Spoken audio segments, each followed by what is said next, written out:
Été Vélé, bonjour, bonjour, bonsoir, bonjour, bonsoir tout le monde de partout, notre peuple bantou, dispersé, que ce soit en terre d'Europe, en terre asiatique, en terre africaine, Cachopa, en terre océanique, dans nos Amériques, nos Antilles, Haïti, chérie tribu de vie, bonjour, bonsoir, beauté Congo, Lisa et Haïti.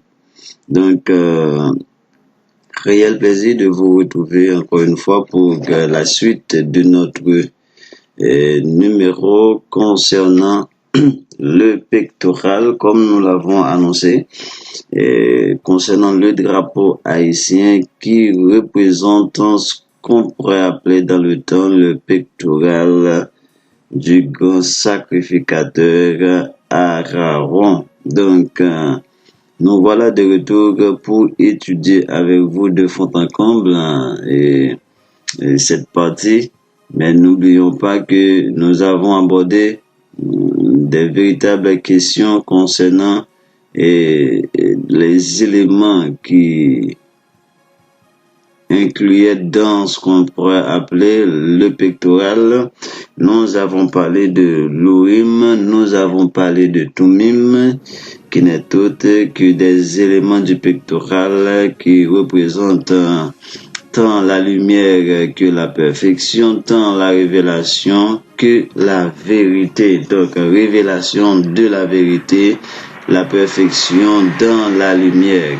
Donc, c'est ça que représente l'Urim et le Thurim, et tout ceci a été confié à notre Père Lévi, qui n'est autre que l'homme saint qui n'a ni mère, ni père, ni frère, ni sœur, ni sentiment, ni relation quand il s'agit de faire respecter les lois de Tata Nzambe. Au nom de Nzambe, notre Tata, notre Très-Haut, notre Créateur, nous vous disons bienvenue à vous toutes et à vous tous qui nous écoutent, nos chers abonnés. Bonjour, bonsoir et bonne aventure dans cette quête de vérité. Donc nous voilà encore, comme annoncé, disons, et tantôt pour continuer ce beau travail, et tant de mon côté à moi que de votre côté, qui nous partage des fois pas mal de choses intéressantes qui nous poussent à investiguer, à fouiller, à chercher davantage en vue de vous amener ce travail de vérité. Donc, nous voilà et nous allons continuer avec vous. Donc, comme c'est dit, avec le drapeau haïtien qui nous parle de ce qu'on pourrait appeler le pectoral du grand sacrificateur Aaron. Donc, nous vous avons démontré tout un ensemble d'éléments, notamment les Thurim et les Urim, donc qui sont des éléments qui sont capitaux pour nous dans le cadre de notre travail, pour vous montrer comment et sur quelle base on dit que le drapeau haïtien représente le pectoral du grand sacrificateur. Et c'est là nous étions arrivés à ces éléments pour dire que selon Deutéronome chapitre 33 verset 8, où il est dit de Lévi, les Thurim et les Urim ont été confiés à l'homme saint que tu as éprouvé à Massa et avec lequel tu as contesté aux eaux de Mériba. C'était là l'un des éléments clés pour dire que plus loin nous allons voir cette expression que Lévi n'a ni mère ni père, vu que il est placé, il est le gardien des lois de Tata Nzambe au sein du peuple. Mais malheureusement, comme Lévi devait porter les iniquités, les péchés du peuple à travers le souverain sacrificateur qui dans le temps était Aaron et dont nous attendons le nouveau sacrificateur. Et comme nous l'avons précisé, c'est pas un nouveau sacrificateur qui va revenir comme prétend l'Église, mais nous disons un nouveau sacrificateur qui va venir. Parce qu'à chaque situation, à chaque moment de déportation, à chaque moment de captivité, il y a toujours ce qu'on appelle un Messie, un Christ pour venir nous délivrer. Donc, comme Moïse l'avait fait, comme Josué l'avait fait, comme Samson l'avait fait, comme Dessalines l'avait fait, nous allons avoir un nouveau Messie qui va venir nous délivrer. Donc, c'est ce thème Messie que nous avons utilisé le mot Christ, mais nous préférons dire plutôt le Messie. Donc, nous avons vu que à travers ce qu'on pourrait appeler Deutéronome et disons Exode 28 verset 36, où il est dit que sur le front d'Aaron était fixée une lame d'or pure sur laquelle était gravée sainteté Adzambé. Et c'est dans ce contexte que vous voyez ceux qui ont volé notre identité et qui se font passer pour les prêtres, pour la comment je pourrais dire, pour la kanda de la sacrificature du sacerdoce, et ils imitent tout ceci. Lorsque le pape met sur son front une écriture qui dit Filii Dei, pour dire fils de Dieu, à savoir Jésus, et le Dieu soleil, fils du Dieu Zeus, leur Dieu à eux, le Dieu gréco-romain. Mais nous, c'est tout ça, ils ont pris de tout. C'est comme je dis, le christianisme et le vaudou nous ont volé ce que nous avons de plus sacré, tant nos écritures saintes que nos rituels et tout ce qui est pratique de culte. Donc, sur cette lame d'or était gravé ce qu'on appelle la sainteté à Zambi, où il est dit, elle sera, à savoir, cette lame d'or, elle sera sur le front d'Aaron, et Aaron sera chargé des iniquités commises par les enfants d'Israël en faisant toutes leurs saintes offrandes. Ici, nous avons dit que vu que le sacerdoce a été confié à l'homme saint et de génération en génération, à perpétuité, c'est quelque chose de perpétuel. Et également, nous savons que l'alliance qu'il y a entre Abraham et Tata Zambé, c'est une alliance d'éternité en éternité, c'est une alliance de génération en génération. Donc ça veut dire il n'y a personne d'autre qui peut remplacer notre peuple sur cette terre. Ils peuvent nous effacer, ils peuvent effacer notre mémoire comme ils l'ont comploté dans Somme 83. Donc ils l'ont fait, oui, effectivement ils l'ont fait, mais nous vous avons dit que c'est quelque chose de perpétuel, et c'est la raison pour laquelle nous disons que le souverain sacrificateur était bien à Aaron depuis le mont Sinaï. Donc il a été choisi, le premier fils de l'homme saint, savoir Lévi. Mais nous savons qu'un autre viendra, comme je le dis. Donc celui qui va régner sur la maison de David à toujours et à perpétuité, et celui-ci aura le sceptre de la royauté et le bâton de la sacrificature, à toujours et à perpétuité.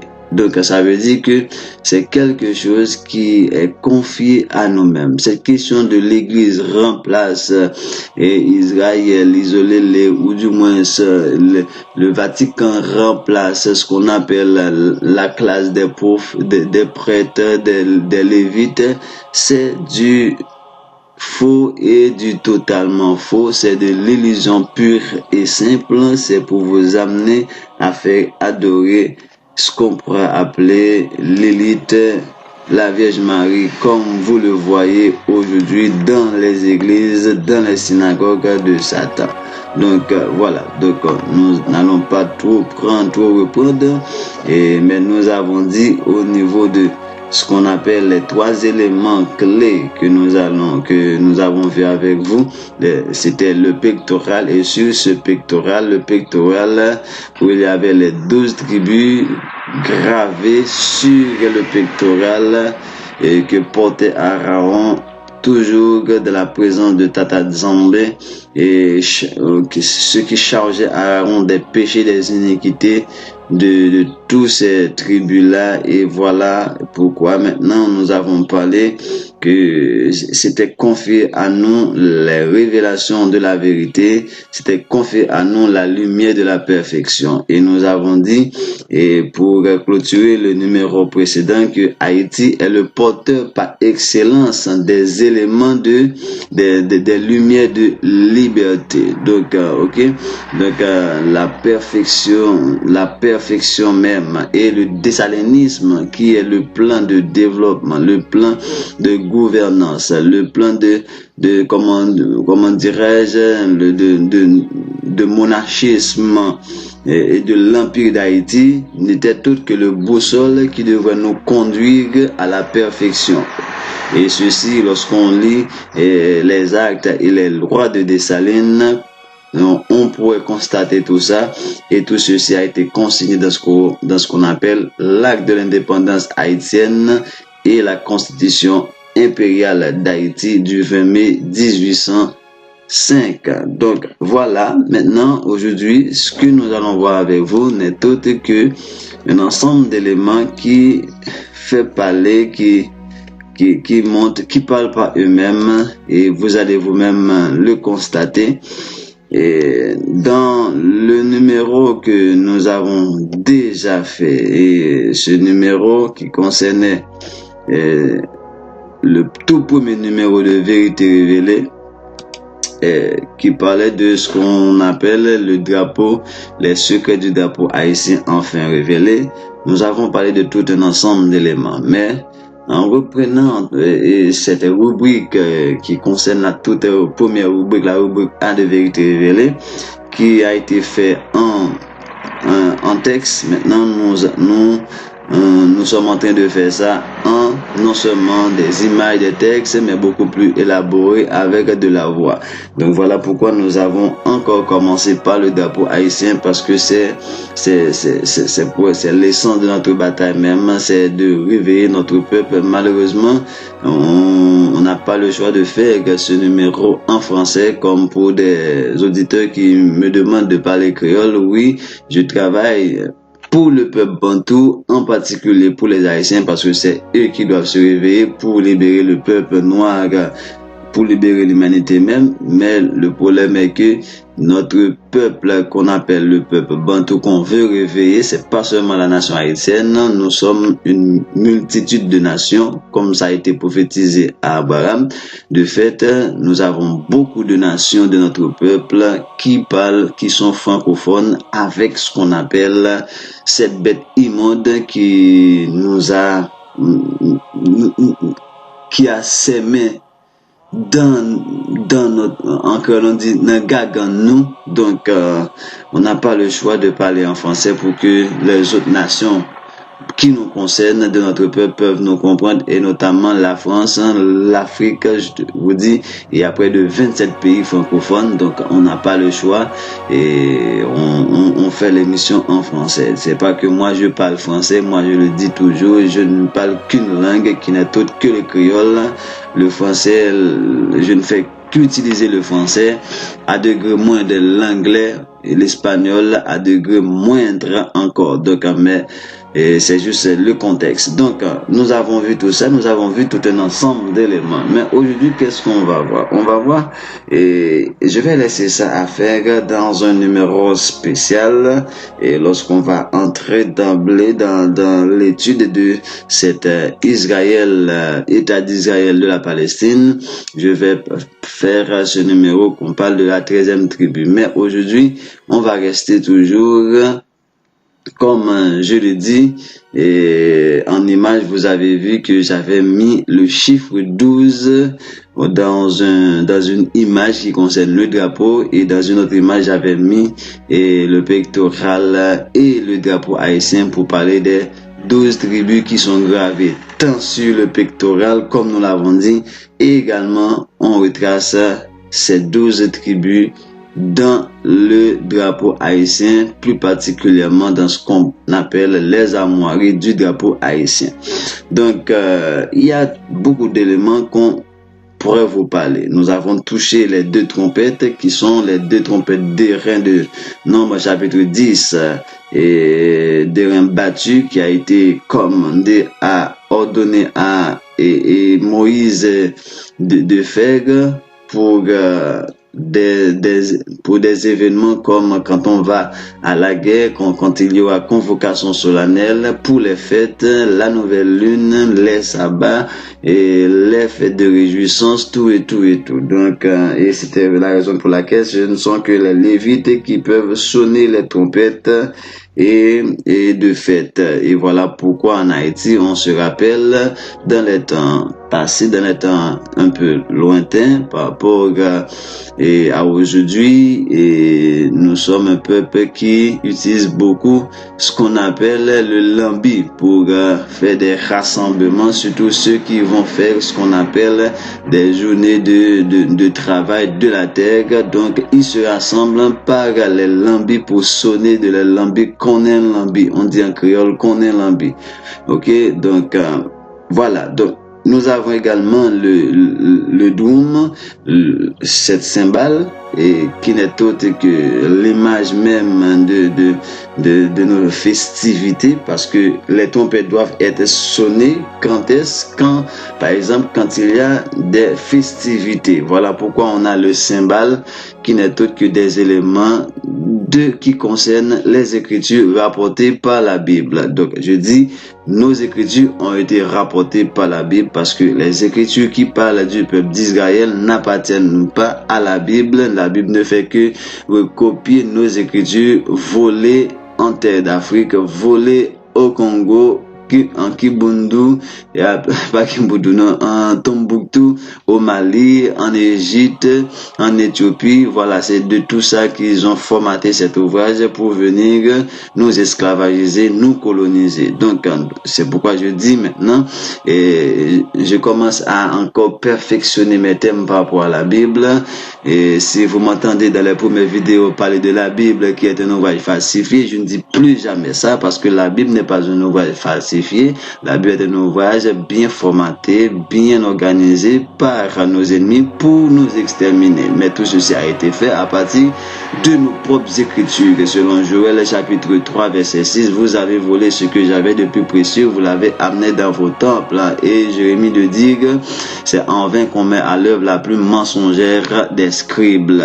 Et ces scribes-là, ils ont formaté cette Bible pour nous mettre dans cet état de délabrement aujourd'hui. Donc, de fait, voilà pourquoi maintenant, quand je parle de la Bible, des écritures de la Bible, que je vois qui nous concerne, comme je vous le dis, la part de la Bible que moi, je prends pour vous parler de manière positive, la part que j'estime qui nous appartient, quoique falsifiée, et ok, donc moi, je dis ce que la Bible rapporte, parce que la Bible est un ouvrage qui rapporte des récits de notre histoire, l'histoire de l'Afrique, notamment de l'Égypte et du peuple bantou hébreu appelé Israël par la Bible. De fait, nous avons dit, il y a tous ces ensembles d'éléments.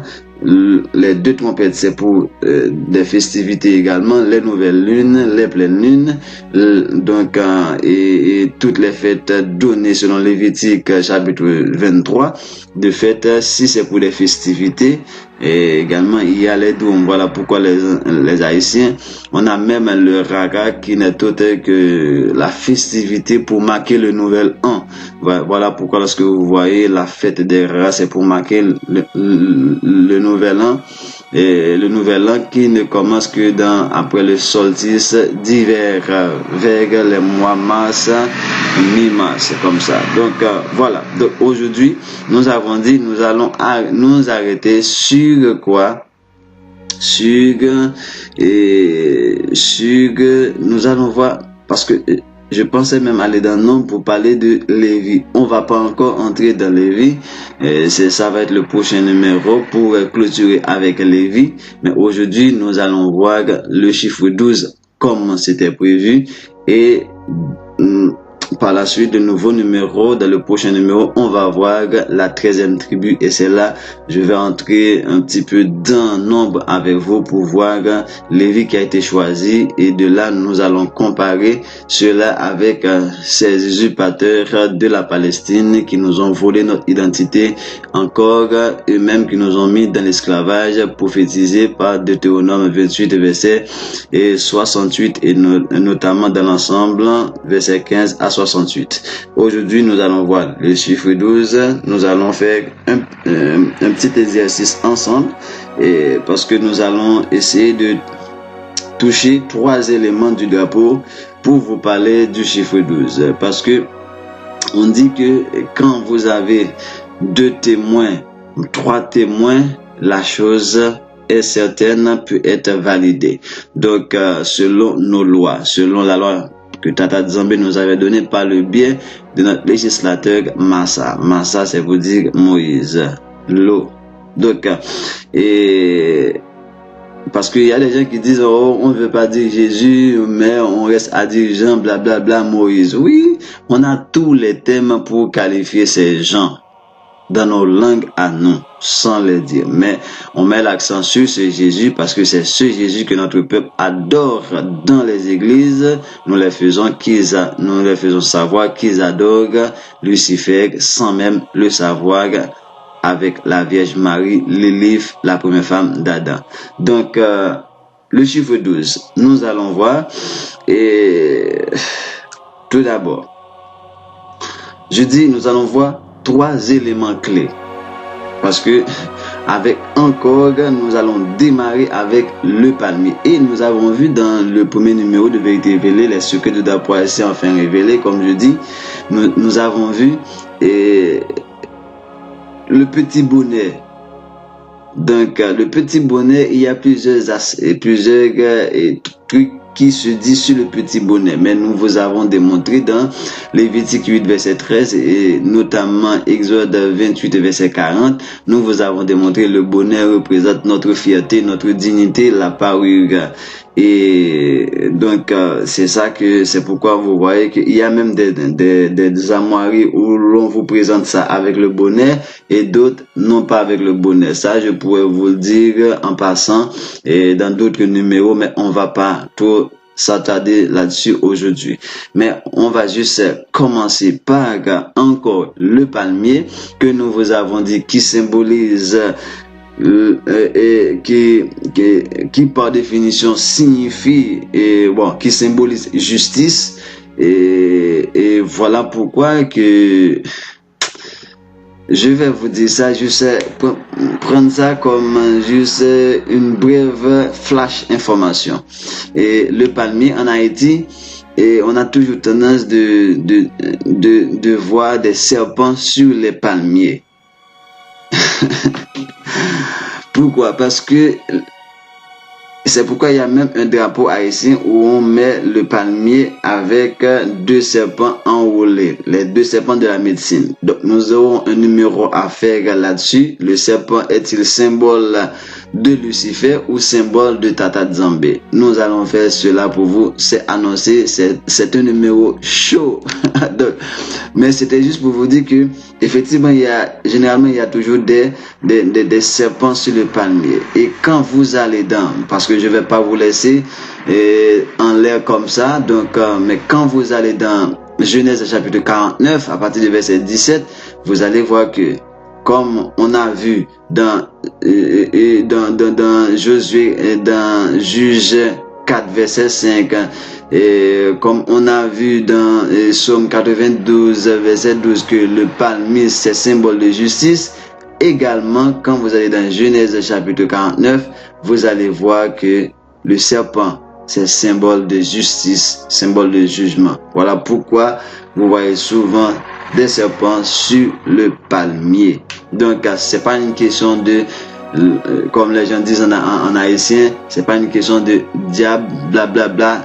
Enlevez-vous ça de la tête. Vérité révélée va vous révéler tous ces secrets que l'homme blanc, l'ennemi, les domites, vous fait prendre le mal pour le bien et le bien pour le mal, selon Ésaïe 5, verset 20. Donc, allons-y avec le palmier pour le chiffre 12. Jugez-en vous-même. Coïncidence ou révélation? Coïncidence ou révélation? Au niveau du palmier, qui est bien assis, bien implanté dans notre drapeau, le seul au monde à avoir ce symbole de palmier avec autant de signification, comme on l'a vu dans les 2 numéros précédents, on voit que est-ce que un palmier, généralement, il a 12 feuilles? Non, mais pourquoi le palmisme de notre drapeau a 12 feuilles? Nous l'avons dit que, et selon Nombre, chapitre, c'est pas Nombre, c'est Exode. Selon Exode,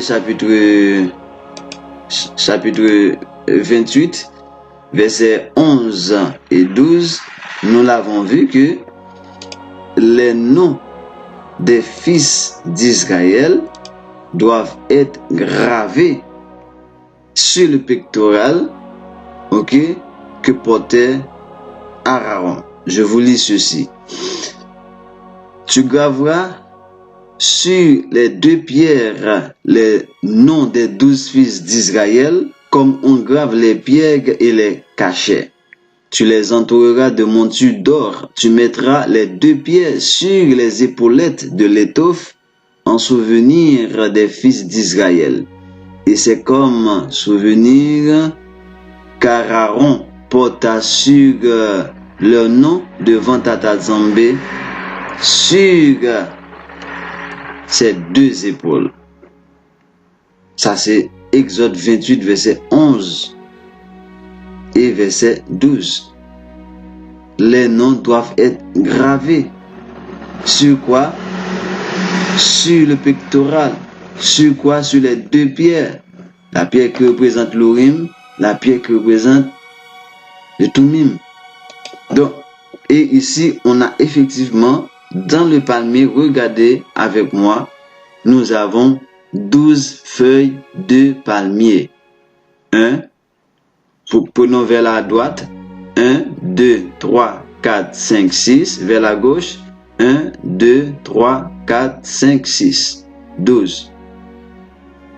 Est-ce que ce sont les Haïtiens qui, dans leur folie de se faire passer pour le peuple d'Israël et commencent à prôner de telles hérésies? Est-ce qu'on n'a pas une évidence? Nous vous avons démontré que le pays des palmiers concerne la Guinée, la Grande Guinée. Nous vous avons démontré l'importance du palmier selon la Bible. Dans le temple était orné de palmiers. Dans nos festivités, les fêtes de tabernacle, c'est avec des branches de palmier. Pour la liberté, lorsque le peuple pensait que, lorsque le Nouveau Testament parle pour dire que lorsque le peuple pensait que le Messie allait venir le délivrer, ce qu'on appelle l'entrée triomphale à Jérusalem, on le reçoit avec des branches de palmier qui symbolisent justice par rapport aux Romains qui les torturaient, qui symbolisent liberté parce qu'il va venir pour les libérer entre les mains des Romains. Mais on trouve tout ça dans le drapeau haïtien. Et Haïti est la mère de la liberté. Mais mes amis, quelle preuve on doit vous amener encore? Vous prenez tout ceci pour des coïncidences. Dans Nombre chapitre, dans Deutéronome 33 verset 9-10, il est dit: Lévi par contre ni maman, ni papa, ni frère, ni soeur, dès qu'il s'agit de faire respecter les lois de Tata Zambé, Lévi ne connaît ni mère, ni père, ni frère, ni soeur. ils font respecter les lois aux enfants d'Israël. Et en haïtien, nos héros ont crié grenadier à l'assaut. Il n'y a plus ni père ni mère, tant pis pour ceux qui meurent. Autant de coïncidences. Deutéronome 28, verset 15 à 68, ne reflète que la réalité que vit l'Afrique, la réalité que vit Haïti, alors qu'on ne peut pas se permettre de dire qu'on est le peuple dont la Bible parle. Je trouve ça bizarre. On est le seul peuple à refléter l'image de Deutéronome 28, verset 15 à 68. Et avec toutes ces preuves qu'on vous amène, que faut-il vous dire encore? La grenade, c'est symbole de Lévi. Et on a même notre expression grenadier à l'assaut. Notre équipe de football s'appelle les grenadiers. Les Haïtiens sont tous des grenadiers, grenadières.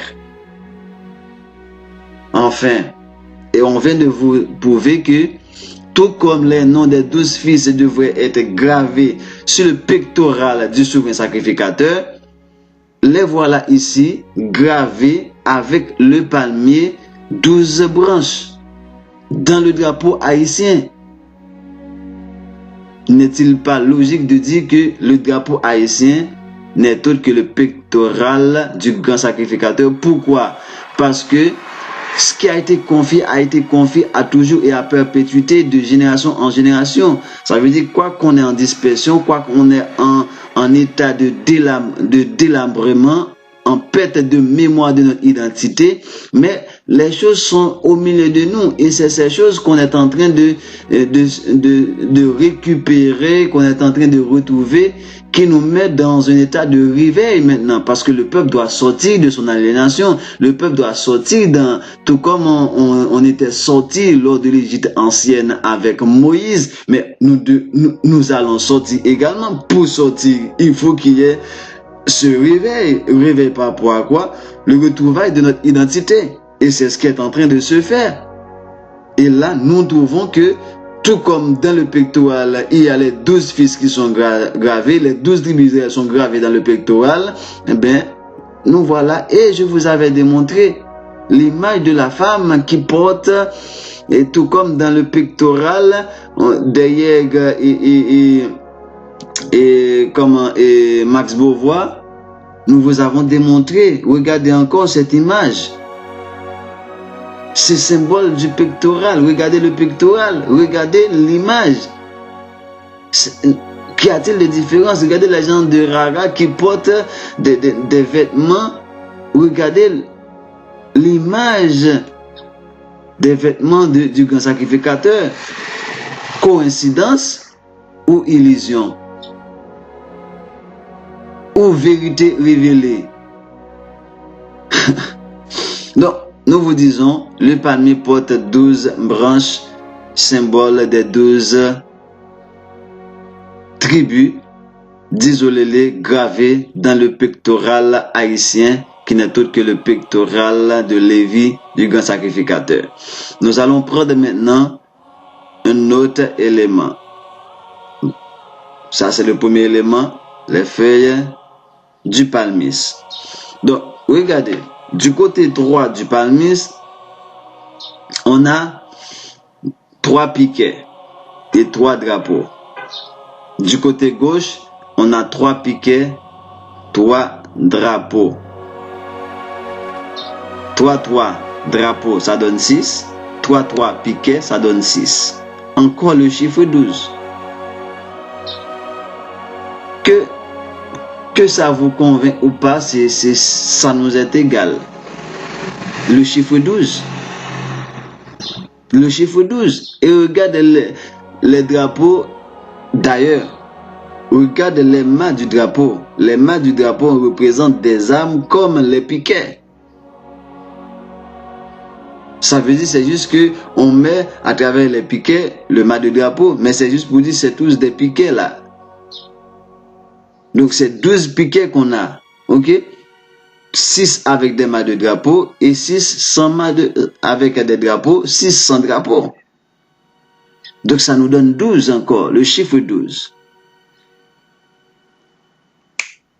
Vous le voyez par vous-même, je n'invente rien. Laissez-moi avancer maintenant parce que je vais vous donner le dernier élément et on va s'arrêter un petit peu plus là-dessus. Parce qu'il y a beaucoup plus à dire. Nous allons plonger jusqu'en bas. Fouche. Et on va tomber.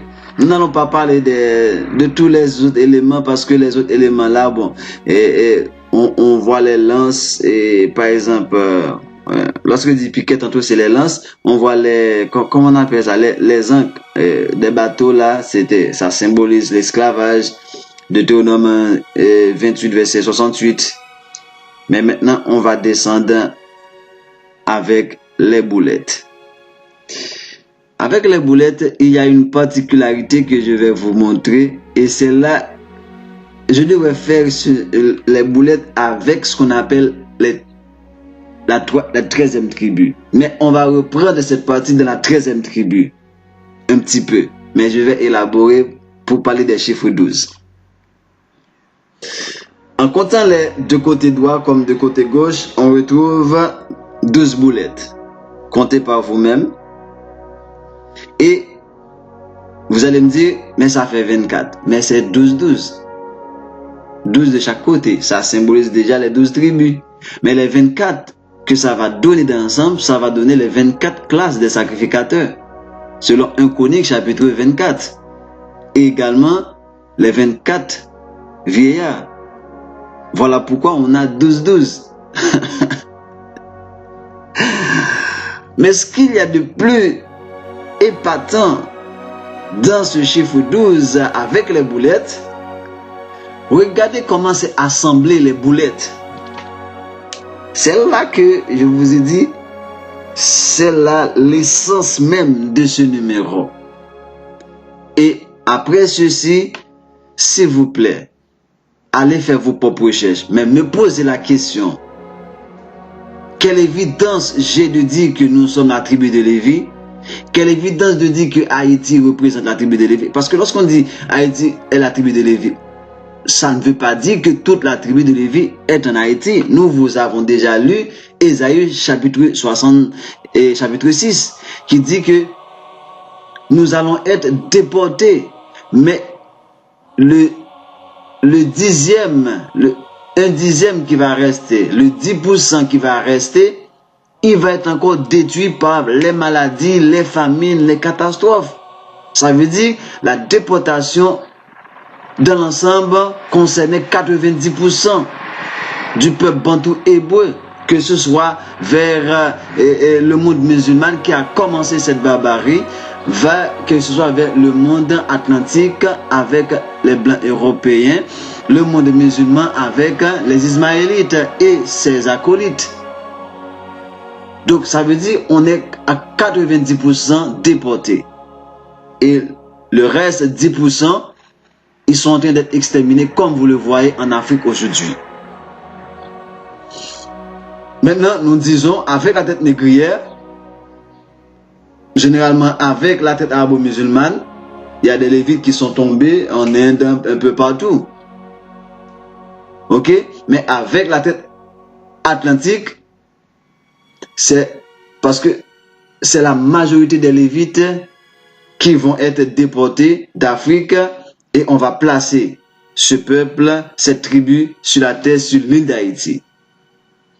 Ça ne veut pas dire que tous les Haïtiens également sont des lévites. Loin de là. On a pas mal d'autres peuples parmi nous.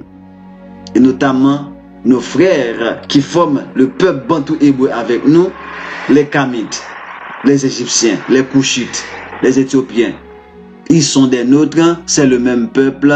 Parler de l'Éthiopie, parler de Mitzraïm, parler du peuple bantou hébreu, c'est le même et unique peuple. Maintenant, n'oublions pas que la déportation, l'arrivée de nos ancêtres, à savoir Israël en Amérique, a connu deux étapes. Et ces deux étapes sont décrites dans le drapeau haïtien dans ces armoiries. Si vous remarquez bien, vous allez voir que il y a un lot de 10 boulettes. Ou du moins un lot de 9 boulettes. On compte ensemble. 4 en dessous, 3 après, 2 au-dessus. Ça nous fait 9 boulettes. Les 9 boulettes représentent les 9 tribus. Pourquoi je dis les 9 tribus? Il y a les 9 tribus avec une minorité de la 13e tribu, à savoir Lévi. Pourquoi? Parce qu'après le schisme de les désordres que notre roi Salomon avait commis, après sa mort, le royaume, le peuple de David, la nation de David, d'Abraham, va être scindé en deux.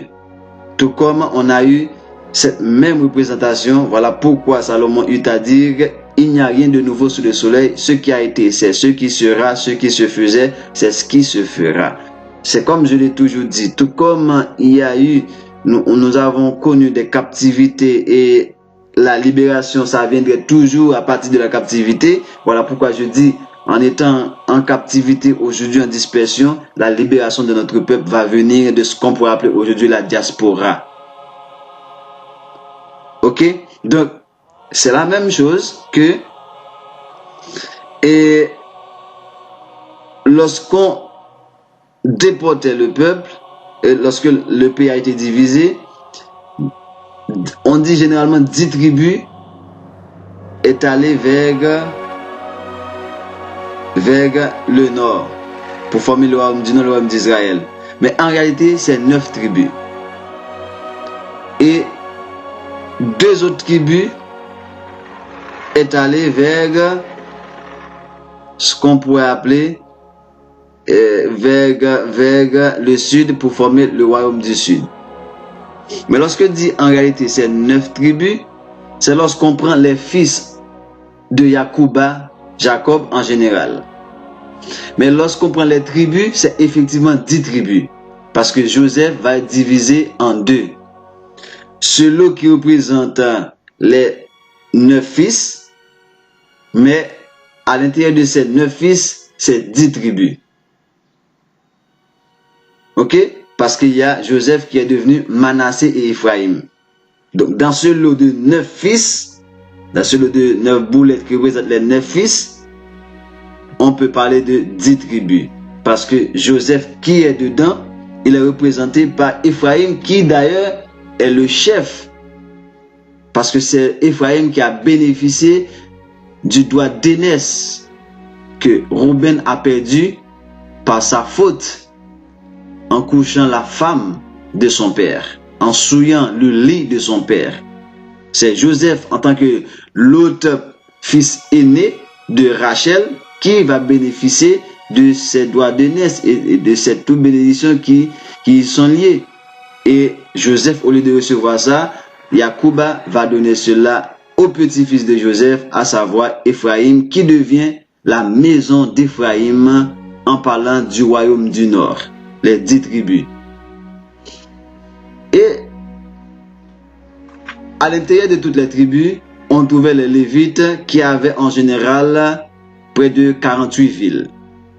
Mais la forte concentration des Lévites va être au niveau du royaume de Juda, du royaume du sud.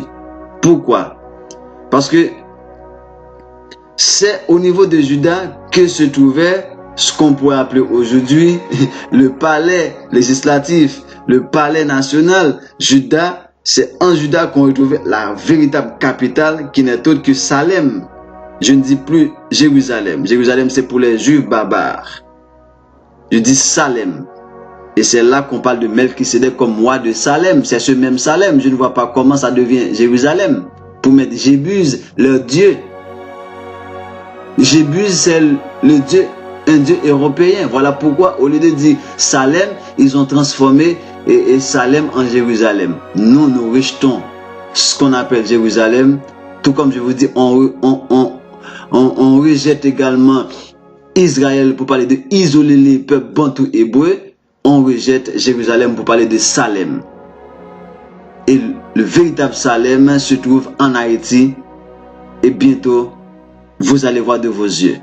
Donc, et le mont Sion, encore, c'est pourquoi on dit le nouveau Salem va être en Haïti. Parce que Sion, c'est déjà en Haïti. Patmakaya, dans le sud d'Haïti. Donc, et c'est là, dans Makaya, c'est l'ange Michael. Donc, qui est dans la Bible. Donc, Makaya, c'est un nom Kikongo de Congo. Un nom hébreu. Donc, voilà, maintenant que la majorité, vu qu'il y a tous ces éléments pour le service, pour le sacerdoce, pour la sacrificature, pour le service de Tata Zambé, qui sont dans le royaume du Sud, voilà pourquoi que Lévi était en grande partie dans le royaume du Sud. Parce que les chefs de Lévi, les sacrificateurs, les gens qui étaient dans le temple, tout ça, c'était tous des Lévites. Maintenant, voilà pourquoi il y avait la majorité des Lévites qui étaient concentrés dans le royaume du Sud. Voilà pourquoi lorsqu'on va parler maintenant du royaume du Sud, on va plus parler de 2 tribus, on va parler de 3 tribus. Parce que Lévi est majoritairement dans le royaume du Sud et Lévi c'est le premier chef du peuple d'Israël parce qu'il est le chef spirituel, c'est à lui qu'est confié la loi et les ordonnances. Donc Lévi devient le véritable chef du royaume du Sud qu'on appelle le royaume de Juda. Et c'est pourquoi c'est ça l'erreur que font les pasteurs qui n'ont aucune connaissance réelle des écritures de la Bible. Ils parlent de lion de la tribu de Juda. Ça c'est de l'aliénation. On ne dit pas le lion de la tribu de Juda, on dit le lion de Juda. Parce que c'est pas de la tribu de Juda, c'est du royaume de Juda. Or, le royaume de Juda est gouverné d'abord par Lévi. C'est non pas par la tribu de Juda. Juda est le deuxième chef parce qu'il est le chef humain sur le plan matériel. C'est de la royauté. Or, Lévi, c'est de la sacrificature qui fait le pont entre le ciel et la terre au milieu du peuple. D'où voilà pourquoi Lévi est le véritable chef du royaume d'Israël dans son ensemble. Mais la partie Juda, nous sommes le chef. Et voilà pourquoi Zacharie dit que celui qui va régner sur Israël, il va avoir l'essence de ces 2 tribus, la royauté que représente la tribu de Juda et la sacrificature que représente la tribu de Lévi. Il y a un aspect sur Dan qui représente le 3e pouvoir que je vais vous parler dans l'épisode le serpent, symbole de Tata Zambé ou de Satan. Mais je vais vous parler de Dan qui représente le 3e pouvoir, le pouvoir judiciaire, parce que Dan symbolise la justice. Donc, et lorsque l'Exode parle de 3 pouvoirs, ils ont tout pris de nous-mêmes.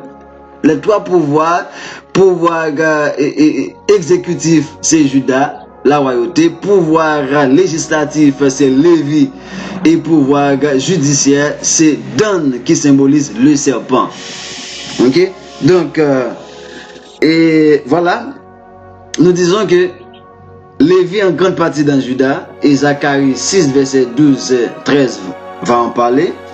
De fait, il y a la majorité des Lévites sont dans le royaume de Juda. Voilà pourquoi le Juda va être composé de Lévi, Juda et Benjamin, le petit-fils qui est sous la protection des 2 chefs de Juda. Ou du peuple d'Israël en général. Donc, maintenant avec 2 Rois, chapitre 17, on comprend que ce royaume du Nord, composé de 12 fils, ou de 8 fils, ou de 9 fils, disons, et qui symbolise les 10 tribus, va être déporté par le roi Salmanasar 5 vers les années moins 700 de notre ère, de notre époque.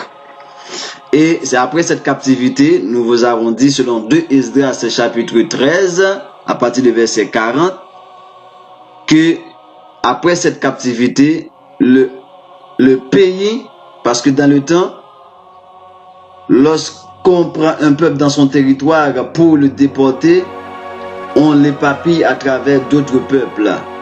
Et on est allé chercher d'autres peuples pour venir habiter ce territoire-là. Voilà pourquoi que maintenant, Samarie, qui était la capitale du royaume du Nord, le royaume d'Israël, va être habité par des païens. Voilà la raison pour laquelle que le Nouveau Testament vous dit que du temps du Messie, il n'y avait pas de rapport entre Juifs et Samaritains. Et c'est de là que Jean 1 verset 12 va entrer en jeu pour dire que la lumière est venue chez les siens et les siens ne l'ont point reçue. Qui sont ces siens? Ce sont les Israélites, notamment les Judaïtes qui étaient dans le royaume de Juda, qui sont ces siens. Parce que dans le royaume du Nord, il était peuplé maintenant par des païens. Quoiqu'il y avait encore un reste des habitants du royaume du Nord d'Israël qui étaient là, mais vu qu'on a connu la déportation, la dispersion, la captivité, le royaume du Nord était peuplé par des païens. Voilà pourquoi, d'où vient, il est venu chez les siens et les siens ne l'ont point reçu.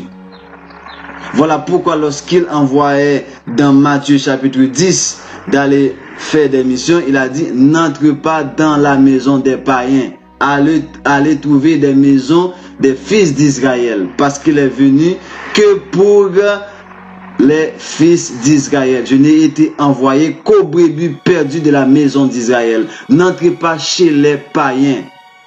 C'est ça qu'il avait donné comme mission aux 70. Si on prend ce que rapporte le Nouveau Testament. Donc, si il est dit de ne pas entrer chez les païens qui étaient dans le royaume du Nord, voilà pourquoi il faut comprendre que lorsqu'il dit il est venu chez les siens et les siens ne l'ont point reçu. Les siens, ce sont les gens du royaume de Juda qui sont ces siens. Parce qu'en général, le royaume du Sud, du Nord, était dépeuplé par les Israélites, était déporté. Ce sont des païens qui l'occupaient. Donc, ce n'était plus ses siens. Ce n'était plus les siens. Donc, voilà pourquoi, le pourquoi de Jean 1 verset 12, que les pasteurs, les gourous ne savent même rien de tout ça. Ils chantent des catamois pour aligner le peuple. Donc, maintenant, nous disons que 2 Esdras nous dit que les 10 tribus qui ont connu la captivité de Salmanassar, d'où vient l'expression haïtienne Gad de Salmanassar tombé, Gad de Salmanassar, parce que c'était le roi assyrien Salmanassar V qui nous a déportés, et c'est de là, de cette déportation, après cette déportation, qu'on est entré dans une terre inconnue et que vous allez trouver sur internet, qui s'appelait dans le temps Azaret, reporté par Christophe Colomb dans ses écrits, reporté par l'encyclopédie juive, que Azaret symbolise aujourd'hui ce qu'on appelle, c'est bien la terre des Amériques. L'Amérique a été découverte et après les épisodes reportés par la Bible comme le déluge, et parce que avant c'était occupé par les Atlantes qui n'est autre que des descendants égyptiens. Maintenant après ça, c'était les Israélites qui vont encore découvrir cette terre à partir des 10 tribus qui vont laisser la Syrie pour venir habiter les Amériques, qui s'appelait dans le temps Azaret, mais non, qui a été changé par le colon en Amerigo Vespucci en Amérique, qui c'est le nom de Amerigo soi-disant Vespucci. Les barbares colonisateurs, les exterminateurs ont tout changé. Donc voilà pourquoi maintenant les 10 tribus, c'est eux qui sont représentés avec les 9 boulettes ici. C'est eux qui sont venus en Amérique en premier. Et lorsque les barbares colons vont arriver, notamment avec Christophe Colomb, qui va pas prendre plus que 30 ans pour exterminer tous ces royaumes, les Caciques Henri, les Apaches, les Arawaks, tout ça, tout comme on est en train de faire jusqu'à nos jours au niveau du Canada, au niveau des États-Unis, on est en train d'exterminer nos anciens, nos ancêtres qu'on appelle les Indiens d'Amérique. C'est pareil, ils continuent à le faire. De fait,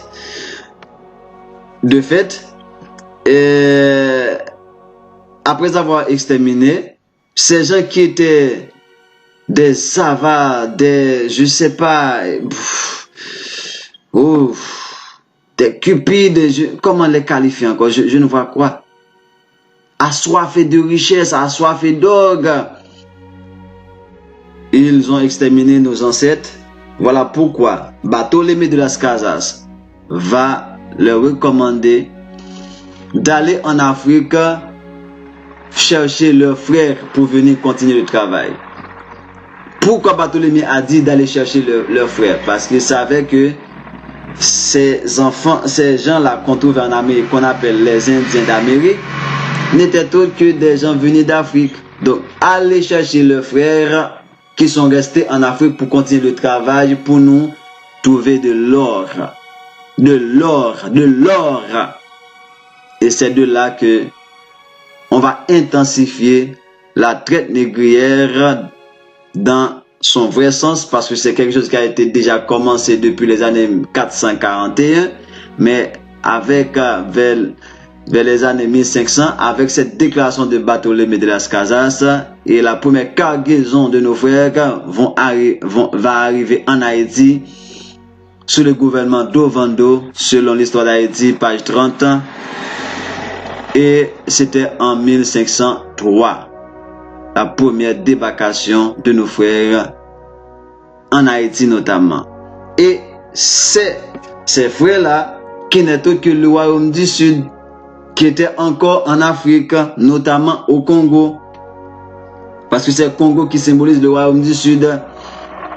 Donc, de fait, voilà pourquoi, dans les carnets négriers, on va relever que ces gens-là, venus à partir de cette négrière, comprenaient la tribu de Juda, la tribu de Benjamin, la tribu de Lévi. Et cette tribu de Juda, c'est ça que vous voyez, les trois autres boulettes, le royaume de Juda, qui est composé de trois tribus, c'est ça que vous voyez avec les trois autres boulettes qui sont détachées du lot des 9 boulettes. C'est ça que je voulais vous faire voir. C'est ça la vérité révélée. L'eau de 9 boulettes que vous êtes les 10 tribus, ce qu'on va appeler, comme par exemple avec Ronald Sanders, cet écrivain américain qui a écrit The Last Tribe and Promised Land. Et c'est ce qu'on appelle les 10 tribus perdues d'Israël. Voilà pourquoi notre émission s'appelle Mémoire perdue et retrouvée. C'est ça la rubrique de cette émission. Donc maintenant, nous voyons maintenant les 3 autres boulettes sont détachées. Et c'est la preuve que les 3 autres boulettes symbolisent Benjamin, notre petit frère cadet. Ok? Et puis on a Juda, la tribu de Juda, et la tribu principale, la tribu de Lévi. C'est ça que représentent les 3 autres boulettes qui sont détachées pour symboliser le royaume du Sud qui est venu après le royaume du Nord en Amérique. Le royaume du Nord a été le premier après la captivité de Salmanasar. Ils ont traversé le fleuve Euphrate pendant 1 an et demi pour arriver à Azareth, qui de nos jours s'appelle Amérique.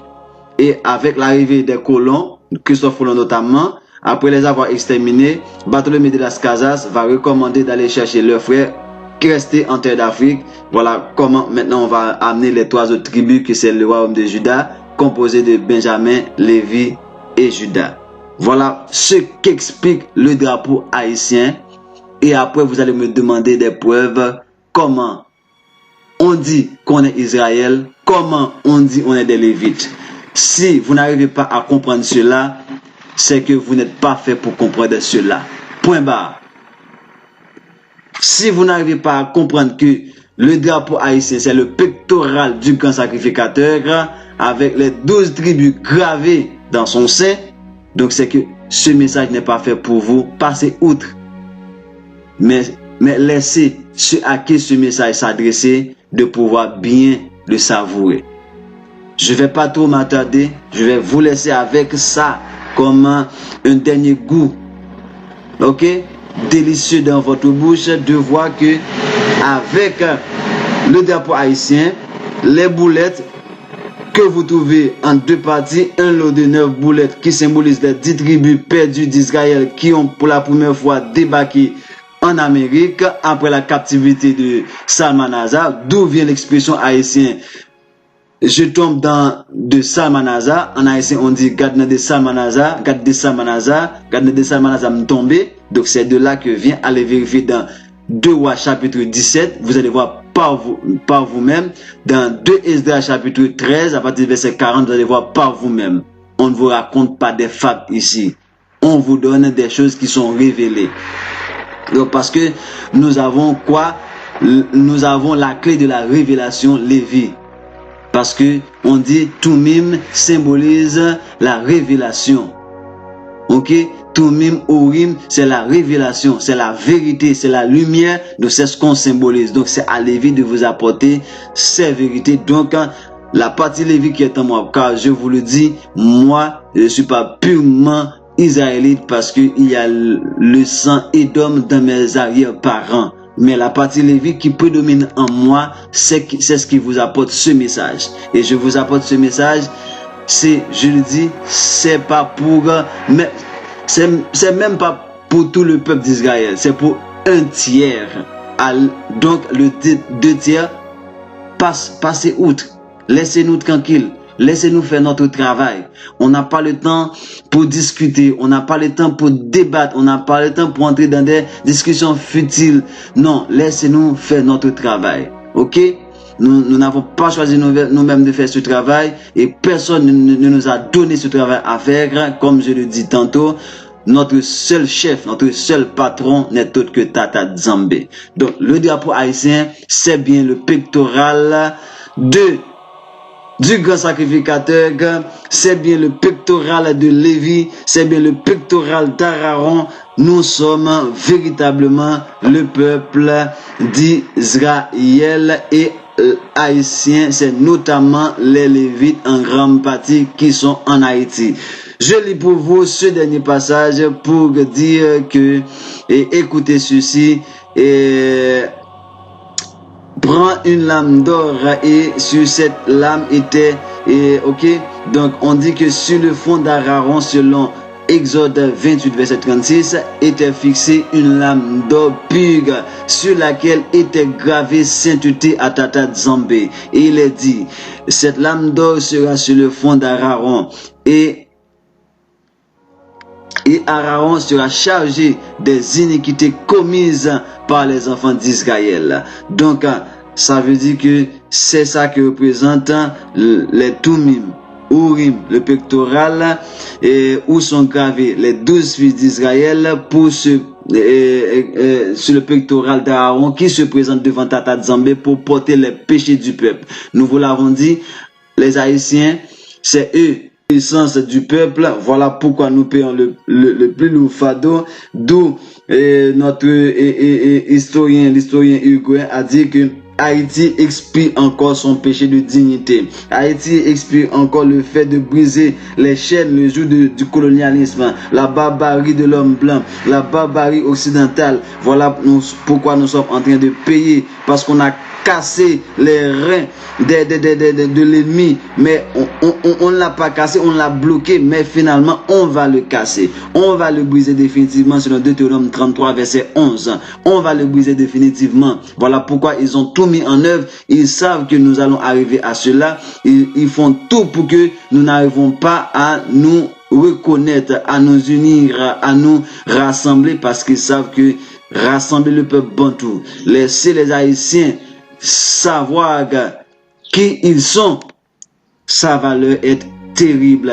Et je vous le dis, l'épée est sur vos têtes. Vous avez l'épée de Damoclès et elle va tomber, que l'on veuille ou non, sur la tête de l'ennemi. Les ennemis de Tata Nzambe qu'on trouve dans Somme 83, et Haïti va faire le nettoyage. Et cette fois-ci, c'est pour de bon. On va pas rater le coup. On va pas rater le coup. Effectivement, ça va être grenadier à l'assaut. Tant pis pour ceux qui meurent, parce que eux, ils n'ont pas de pitié. La vengeance va être de notre côté. Et nations de partout, attendez-vous à ces événements. Haïti, le drapeau haïtien, c'est le pectoral du grand sacrificateur. Merci à vous toutes et à vous tous de votre écoute.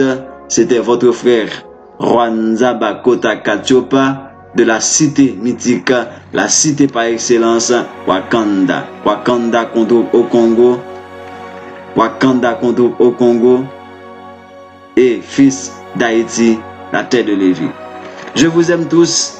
À très bientôt pour le prochain numéro que j'espère la 13e tribu.